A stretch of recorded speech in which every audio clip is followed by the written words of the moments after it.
Hello दोस्तों, आप सभी को शुभ लाभ जी के क्लासेस में स्वागत है। आज 2 जनवरी 2025। आज की इम्पोर्टेंट करंट अफेयर्स क्लास को शुरू करते हैं। फर्स्ट क्वेश्चन, भारतीय वायुसेना की पश्चिमी वायु कमान की कमान किसने संभाली है? और इसका सही आंसर क्या है? Air marshal Jitendra Mishra.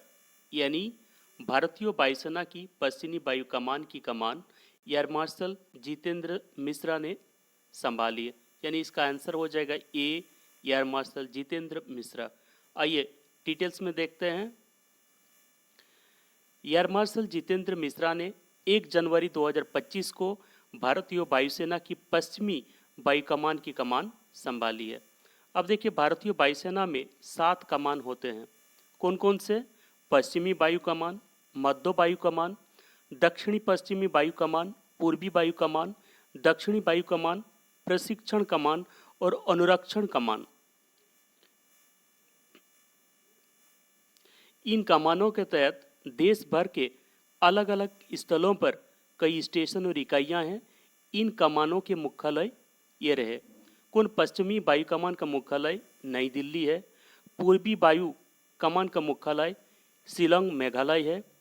दक्षिणी पश्चिमी वायु कमान का मुख्यालय गांधीनगर गुजरात में स्थित है। दक्षिणी वायु कमान का मुख्यालय त्रिवेंद्रमपुरम केरल में स्थित है। प्रशिक्षण वायु कमान का मुख्यालय बेंगलुरु कर्नाटक में स्थित है और अनुरक्षण कमान का मुख्यालय नागपुर महाराष्ट्र में स्थित है। और भारतीय वायुसेना का मुख्यालय नई दिल्ली में स्थित है। अब देखिए, वायुसेना से जुड़े कुछ स्टैटिक जीके। भारतीय वायुसेना के वर्तमान एयर चीफ मार्शल कौन है? अमरप्रीत सिंह। भारतीय वायुसेना के पिता के रूप में किसे जाना जाता है? इनका नाम है सुब्रतो मुखर्जी। भारतीय वायुसेना दिवस कब मनाया जाता है? 8 अक्टूबर को। क्यों मनाया जाता है? क्योंकि औपनिवेशिक शासन के तहत अविभाजित भारत में 8 अक्टूबर 1932 को वायुसेना की स्थापना की गई थी। इसीलिए हर साल 8 अक्टूबर को भारतीय वायुसेना दिवस मनाया जाता है। और चंडीगढ़ में स्थित भारतीय वायुसेना विरासत संग्रहालय भारत का पहला वायुसेना विरासत केंद्र है। और एयरफोर्स एकेडमी कहाँ स्थित है? हैदराबाद में। आइए नेक्स्ट क्वेश्चन में। हैदराबाद में आयोजित 78वीं संतोष ट्रॉफी 2024-25 किसने जीता है? और इसका सही आंसर क्या है? पश्चिम बंगाल ने जीता है और केरल को हराकर जीता है। यानी इसका आंसर क्या हो जाएगा? डी, पश्चिम बंगाल। आइए डिटेल्स में देखते हैं। पश्चिम बंगाल ने 31 दिसंबर 2024 को हैदराबाद के गाचिबौली स्टेडियम में फाइनल में केरल को 1-0 से हराकर प्रतिष्ठित संतोष ट्रॉफी जीता है। पश्चिम बंगाल ने 33वीं बार ये खिताब अपने नाम किया है और संतोष ट्रॉफी का पहला मैच जुलाई 1941 में खेला गया था। नेक्स्ट देखिए, पुरस्कार विजेता पश्चिम बंगाल के पुरस्कार विजेता कौन है? पश्चिम बंगाल। इन्हें 5 लाख रुपए के पुरस्कार राशि के स्वरूप दिया गया और उपविजेता केरल को 3 लाख रुपए के पुरस्कार राशि दिया गया। अब देखिए, Peter Thangaraj player of the championship किसे मिला? रॉबी हंसदा को मिला। ये पश्चिम बंगाल के टीम से थे। इन्हें 1 लाख रुपया के नगद पुरस्कार दिया गया। और Tulsidas Balram player of the final match ये भी रॉबी हंसदा को मिला है। ये भी पश्चिम बंगाल के ही हैं और इन्हें 1 लाख रुपया का पुरस्कार राशि दिया गया। अब देखिए, कौन सा टीम संतोष ट्रॉफी 2023-24 चैंपियनशिप बनी थी? और इसका आंसर क्या होगा? सर्विसेज ने गोवा को 1-0 से हराकर संतोष ट्रॉफी 2023-24 जीता था। अगर बात करें संतोष ट्रॉफी 2022-23 की, तो कर्नाटक ने जीता था मेघालय को हराकर। ठीक है, संतोष ट्रॉफी 2024-25 का ये 78वां संस्करण है, ये भी याद रखिएगा। देखिए, क्वेश्चन हमेशा पूछा जाता है कि सबसे ज़्यादा संतोष ट्रॉफी जीतने का रिकॉर्ड किस टीम का नाम है? और इसका आंसर क्या होगा? पश्चिम बंगाल के रिकॉर्ड है। इन्होंने ये 33वां खिताब इन्होंने जीता है। इसके अलावा बंगाल ने 14 बार टूर्नामेंट की उपविजेता भी रहे हैं। पश्चिम बंगाल ने आखिरी खिताब 2017 में संतोष ट्रॉफी जीता था। दूसरे स्थान पर केरल है। केरल ने 7 बार संतोष ट्रॉफी जीता है। आखिरी बार उसने 2022 में संतोष ट्रॉफी जीता था। आइए नेक्स्ट क्वेश्चन में। भारत सरकार ने 1 जनवरी 2025 को वन नेशन वन सब्सक्रिप्शन योजना लागू किया है। ये योजना किसके लिए बनाई गई है?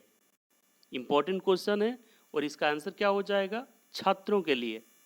यानी भारत सरकार ने 1 जनवरी 2025 को वन नेशन वन सब्सक्रिप्शन योजना को लागू किया है। ये योजना छात्रों के लिए बनाई गई है, यानी इसका आंसर हो जाएगा ए, छात्र। आइए डिटेल्स में देखते हैं।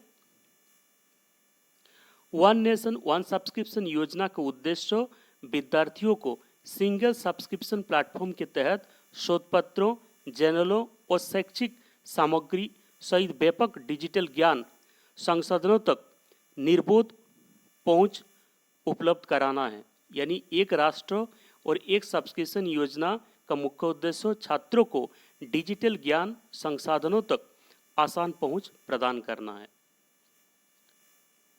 आइए नेक्स्ट क्वेश्चन में। किस देश के राष्ट्रपति एमरसन मनांगावा ने देश में मृत्युदंड पर रोक लगाने के लिए बनाए गए कानून पर हस्ताक्षर किए हैं? और इसका आंसर क्या है? जिम्बाब्वे। यानी इसका सही आंसर हो जाएगा सी, जिम्बाब्वे। आइए डिटेल्स में देखते हैं। जिम्बाब्वे के राष्ट्रपति एमरसन ने देश में मृत्युदंड पर रोक लगाने के लिए बनाए गए कानून पर हस्ताक्षर कर दिए हैं। वहाँ की संसद में मौत की सजा को खत्म करने के संबंध में हाल ही में हुए मतदान के बाद राष्ट्रपति एमरसन ने ये कदम उठाए हैं। इसी से रिलेटेड और क्वेश्चन देखिए। अमेरिका ने नाइट्रोजन गैस का इस्तेमाल से 58 वर्ष के केनेथ यूजीन स्मिथ को अल्बामा जेल में मृत्युदंड दिया है। आइए नेक्स्ट क्वेश्चन में।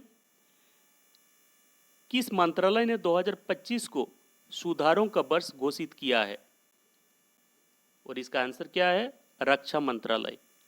यानी रक्षा मंत्रालय ने 2025 को सुधारों का वर्ष घोषित किया है। यानी इसका आंसर हो जाएगा बी, रक्षा मंत्रालय। आइए डिटेल्स में देखते हैं। रक्षा मंत्रालय ने 2025 को सुधारों का वर्ष घोषित किया है। रक्षा क्षेत्र में सुधारों को तेज करने के लिए 2025 को सुधारों का वर्ष घोषित किया गया है।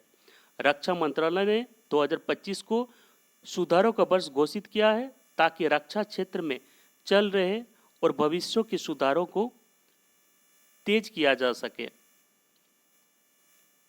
आइए नेक्स्ट क्वेश्चन में। महाराष्ट्र के पुणे जिले का एक गांव कोरेगांव भीमा में 150वां शौर्य दिवस मनाया जा रहा है। और इसका आंसर क्या है? 207वां। यानी महाराष्ट्र के पुणे जिले का एक गांव कोरेगांव भीमा में 207वां शौर्य दिवस मनाया जा रहा है।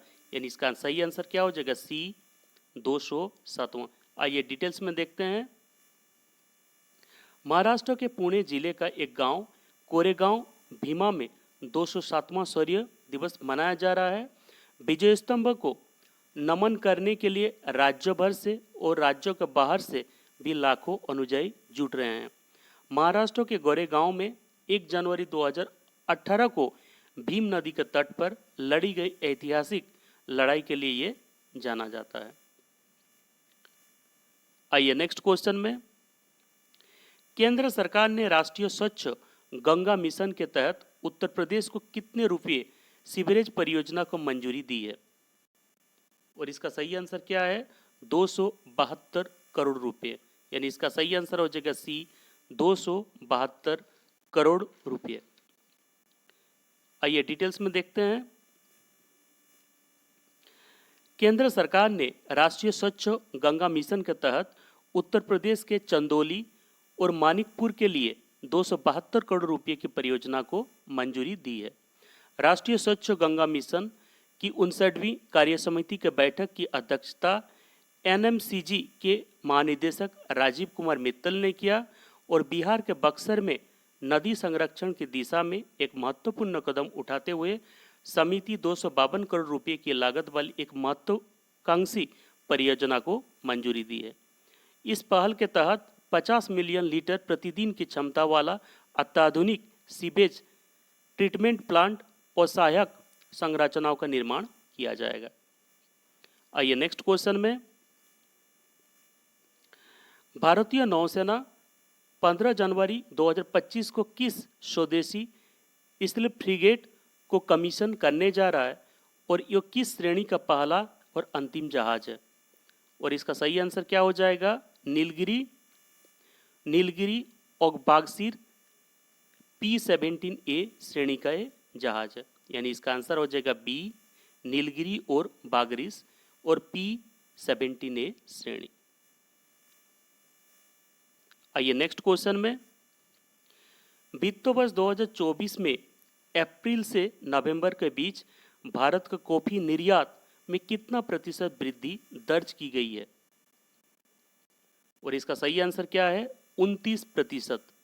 यानी वित्त वर्ष 2024 में अप्रैल से नवंबर के बीच भारत का कॉफी निर्यात में 29% वृद्धि दर्ज की गई है, यानी इसका आंसर हो जाएगा D, 29%।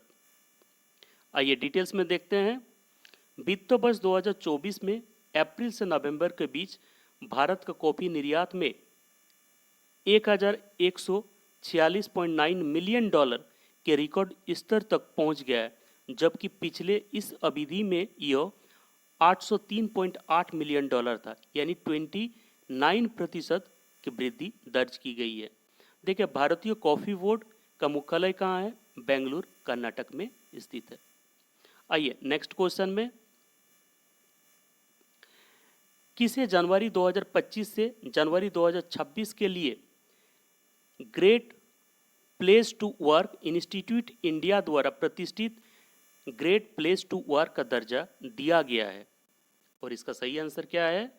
Steel authority of India limited यानी सेल, यानी स्टील अथॉरिटी ऑफ इंडिया को जनवरी 2025 से जनवरी 2026 तक के लिए great place to work institute India द्वारा प्रतिष्ठित ग्रेट प्लेस टू वर्क का दर्जा दिया गया है, यानी इसका सही आंसर क्या हो जाएगा? D, steel authority of India यानी सेल।